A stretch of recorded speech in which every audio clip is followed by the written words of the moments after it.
કમોસમી વરસાદ થવાથી સાબરકાંઠા જિલ્લામાં ઘઉં, મકાઈ, ચણા, વરિયાળી તેમજ શાકભાજીને ભારે નુકસાન થયું છે, જેને લઈને આવેદનપત્ર આપીને આગામી 10 દિવસમાં આર્થિક સહાય રજૂ કરવા ખેડૂતોએ માંગ કરી છે।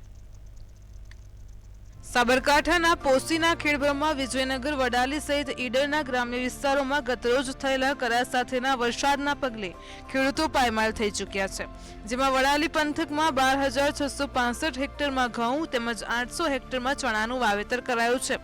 સાથોસાથ 630 હેક્ટરમાં શાકભાજી સહિત જીરું અને મકાઈનું વાવેતર પણ મોટા પ્રમાણમાં થયેલું છે, જેના પગલે જગતનો તાત હવે રાજ્ય સરકાર પાસે તૈયાર પાકના મામલે આર્થિક સહયોગની અપેક્ષા રાખી રહ્યો છે।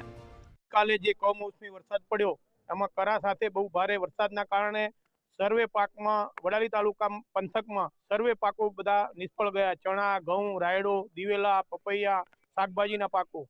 તો આમાં ખેડૂતો દેવાના ડુંગર નીચે દટાયેલા છે।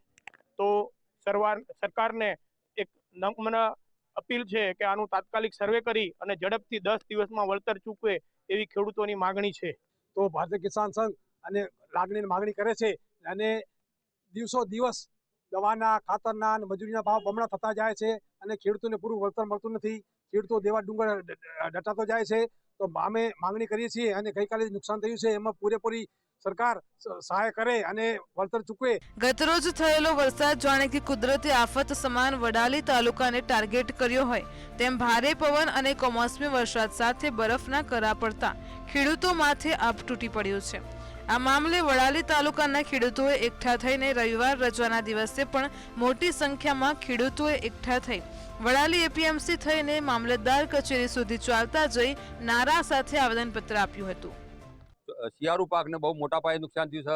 ઘઉં, ચણા, વરિયાળી, જીરું, બાગાયતી પાકો તથા શાકભાજીના પાકોમાં પણ તમાકુ જેવા પાકોને પણ બહુ મોટા પાયે નુકસાન થયું છે। મારી જિંદગીમાં કદાચ આ વખતનો એવું નુકસાન થયું છે કે 100% જો ખેડૂતનો પાક નિષ્ફળ ગયો હોય, આજ સુધી આવું પાક કદી નહોતું નિષ્ફળ ગયો। તો અમારી માગણી છે કારણ કે તાત્કાલિક સરકાર આનું 10 દિવસની અંદર સર્વે કરી અને 10 દિવસની અંદર ખેડૂતોને વળતર ચૂકવી આપે, કારણ કે ખેડૂત પાયમાલ થઈ જવાના આરે છે। તો આ અંગે અમે આવતીકાલે સોમવારે માન્ય કલેક્ટરશ્રીને પણ આવેદનપત્ર આપવાના છીએ।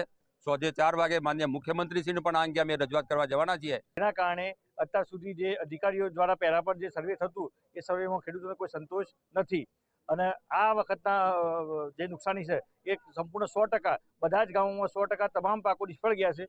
તો અધિકારીઓને તમારા માધ્યમ થકી કહેવાનું કે એ સ્થળ પર જઈ સાચી ચકાસણી કરે, સાચી માહિતી સરકારમાં રજૂઆત કરે અને સાચી માહિતી ઉપર પહોંચાડી અને 100% નુકસાનીનો લાભ ખેડૂતોને 100% વળતર મળે એવી અમે આશા રાખીએ છીએ। આગામી સમયમાં તંત્ર દ્વારા કેવા અને કેટલાક નિર્ણય લેવાય છે તેમજ જો આવનાર 10 દિવસમાં માંગણી સંતોષવામાં ન આવી તો વડાલી તાલુકાના ખેડૂતો તેમજ કિસાન સંઘ સાથે રહીને ગાંધી ચિંધ્યા માર્ગે એક નવા આંદોલનની ચીમકી ઉચ્ચારાય છે। ચિરાગ મેઘા, મંતવ્ય ન્યૂઝ, ઈડર, સાબરકાંઠા।